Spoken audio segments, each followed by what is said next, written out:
Hi, I'm talking probably to Lyons Falls and Lewis County and places beyond in New York State. Um, my name is Lydia Huntress, and I am here at the Lyons Falls Library in my own little village. And I want to thank them. I want to thank Miss Megan, the librarian here, for hosting me and asking me to come and read with you today and share with you. I am going to read a story that I wrote and I illustrated myself. It's called The Colors Danced, and it is a book that actually began a very long time ago when I was in high school. And a few years ago, I decided to just go for it. Hey, we're gonna turn this into a real book. And so I redid all the illustrations, I edited, and my husband helped me a whole lot in that process, especially I can make the illustrations. I make these out of paper. I cut the paper. I use watercolor paints to color to make the colorful backgrounds. I don't know how to put it on the computer though, and so he did all of that part for me. So I'm going to read this for you, and I hope you enjoy. The Colors Danced by Lydia Johnson Huntress. That's me.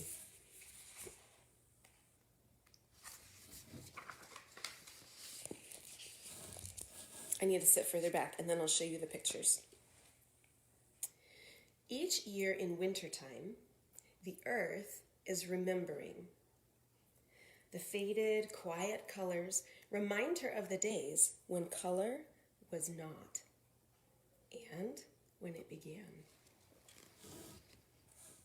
There are those wintertime trees, a little bird on the ground under the tree.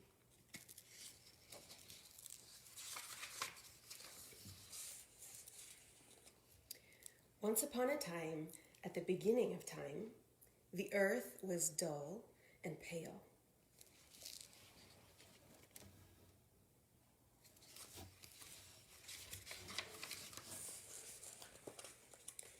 In the springtime of creation, God had taken clay in his hands and shaped every tiny detail of craggy rock and vast oceans, of flourishing forests and galloping beasts. Now, he wanted to make his perfect detail radiant. He needed something more than clay. On these pages, my daughter loves to point out, she says, there's the moon, Mama. There's the water. One of her favorite things is horses. And she looks down here and she says, oh, Mommy, horsies. Look at them galloping.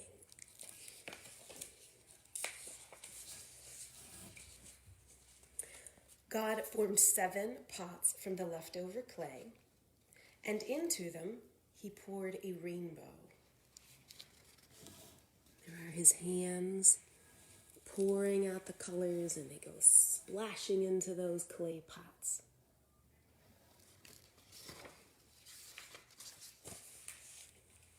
God decided to teach those colors to dance. Early one morning, he chose a wide field. Emptying the pots of color over the ground, God began to sing.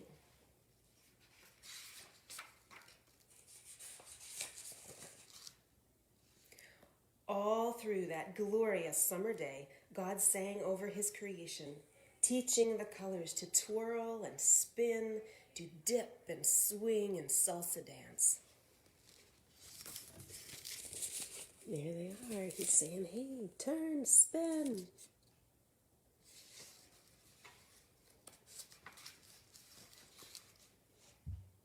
God announced dancing partners and called together groups of colors to dance. He paraded them around in do-si-dos and promenades. The colors took turns leading each other, and sometimes they danced alone. Here they are. And if you look closely, you can see those dancing figures hidden among the colors, leaping and spinning.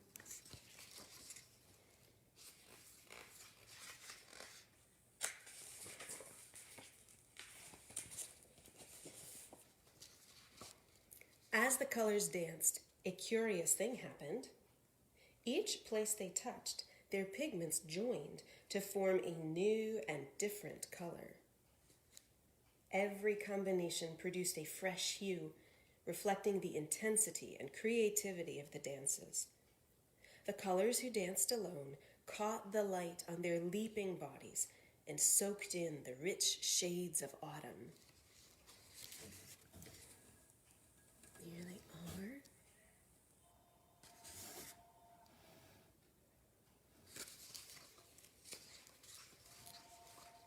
Late in the evening, as the clay stars began to appear in the clay heavens, God ended the dance. His voice brimmed with love and satisfaction as he told his colors they had danced brilliantly.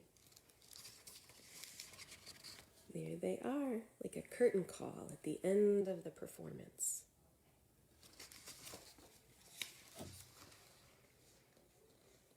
He was well pleased by them. You've got the swirling colors down there on earth, and he's out here. He's applauding them. He's saying, "Hooray! You're wonderful."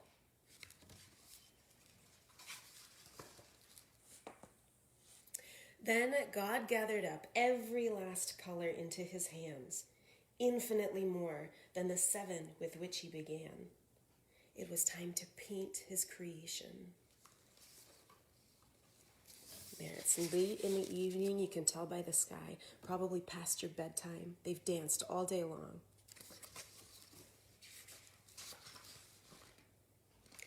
He pulled back his arms, sweeping the multitude of colors past the craggy rocks and vast oceans, past the flourishing forests and galloping beasts.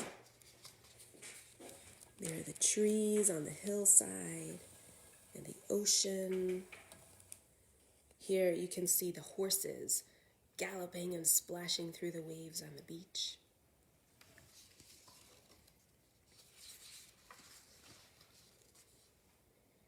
With a great heave, God released.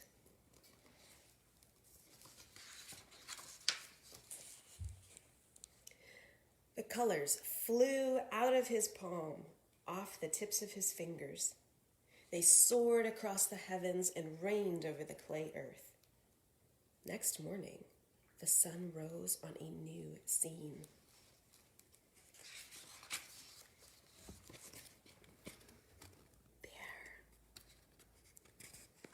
See those colors splashing down out of the color-filled clouds, raining over the earth.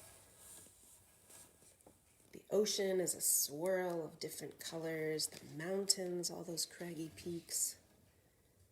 The trees, all the shades from brand new springtime leaves through the autumn shades of color. And all those different kinds of horses.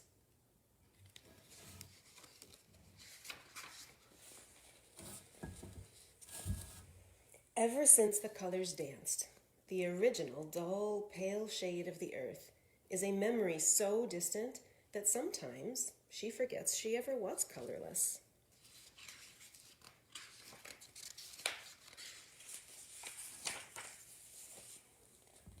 And so wintertime settles in.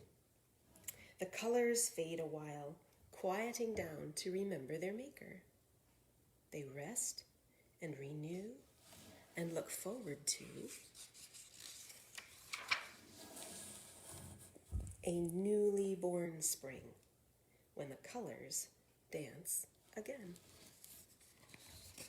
There they are, those quiet wintertime colors, reaching out, stretching over to touch the springtime. They have their brand new colors. The end. We're getting ready to come into springtime right now, aren't we?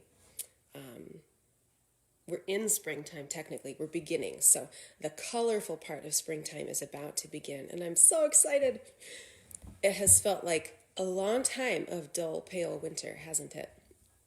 But even in the wintertime, what sorts of colors can you see in the wintertime?